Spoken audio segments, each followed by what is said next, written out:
చౌమల్ల ప్యాలెస్లో జరిగినటువంటి ఇష్యూలో మరి మిస్ ఇంగ్లాండ్ ఇచ్చిన అటువంటి స్టేట్మెంట్ మీద కాంగ్రెస్ అధిష్టానం కూడా చాలా సీరియస్ తీసుకున్నది. దాని మీద వాళ్ళు ఒక రిపోర్ట్ తయారు చేసిండ్రు. ఆ కాన్ఫిడెన్షియల్ రిపోర్ట్ మనకు వచ్చింది. రెండవది, ప్రభుత్వం ఈ రిపోర్ట్ వచ్చిన వెంటనే మరి నిజంగా ప్రభుత్వానికి ఎంతవరకు చిత్తశుద్ధి అనేది దీంతో బయటపడిపోతుంది.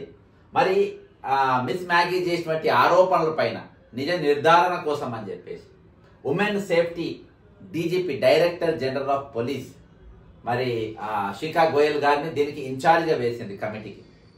ఆమె ఒక రిపోర్ట్ తయారు చేసి ముఖ్యమంత్రి గారికి ఇచ్చిండు. నేను అనుకుంటే అధిష్టానం కూడా ఇచ్చింది కాబట్టి ఆ రిపోర్ట్ బయటకు వచ్చింది, ఆమెకు ట్రాన్స్ఫర్ అయింది. అసలు ఆ రిపోర్ట్లో ఏముంది అనేది చెప్పిన తర్వాత మనం లోపలికి వెళ్దాం. ఇది ఎక్స్క్లూజివ్గా మన దగ్గరనే ఉన్నది.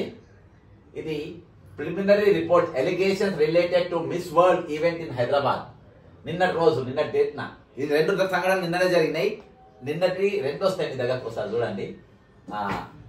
ఏమైంది? Right, okay.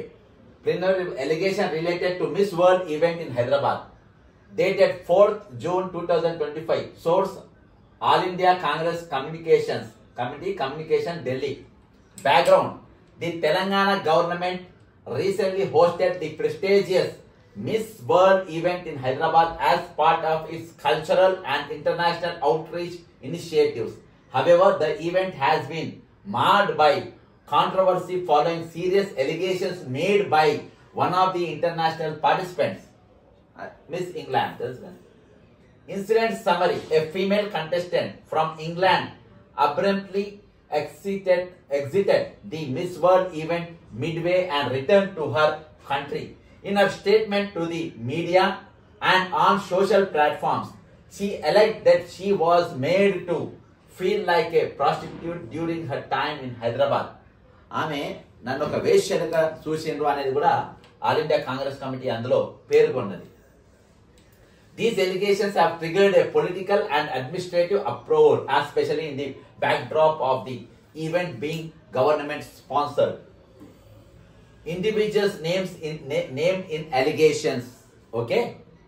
Sources claim that Anil Yadav, a young Rajya Sabha MP, and Fahim Qureshi, chairman of the minority department in the Telangana government, have been linked to the misconduct reported by the participant.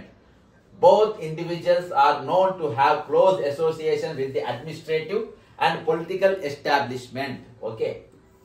సరే, Anil Kumar Yadav youth Congress అధ్యక్షునిగా చేసిండు, all India youth Congress general సెక్రటరీగా పనిచేసిండు. ఆయన సక్త్ రాజకీయం చేసిండు. కానీ ఈ ఫహీం ఖురేషి అనేటాడు సక్త్ బ్రోకరిజం చేసాడు. Is not a politician. ఓకేనా? యూత్ కాంగ్రెస్ అనలే, పవర్ ఉన్నప్పుడే కనబడారు, పవర్ లేనప్పుడు కాంగ్రెస్ లో కనవాలి. File kind information. ఓకే, ఇది నంబర్ 1. రెండవది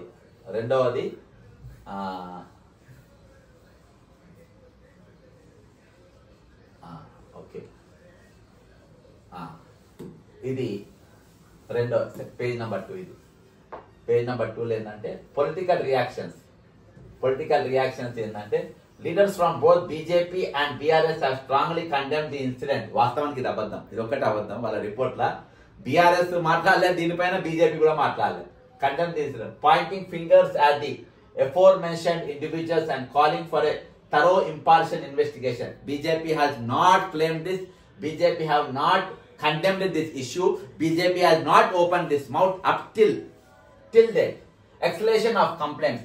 Formal complaints regarding the behavior of the two accused have reportedly been submitted to senior party leadership, including Madam, believed to be a reference to a senior AICC figure. The issue is expected to gain national attention due to the nature of the allegations and the international embarrassment caused. Recommendations: immediate internal inquiry by the Congress party and the Telangana government. Public statement ensuring support for the alleged victim and commitment of justice. Disciplinary action against involved individual and charges are substantiated. Okay, ఇది ఏదున్నా కానీ ఇది స్వాగతించదగ్గ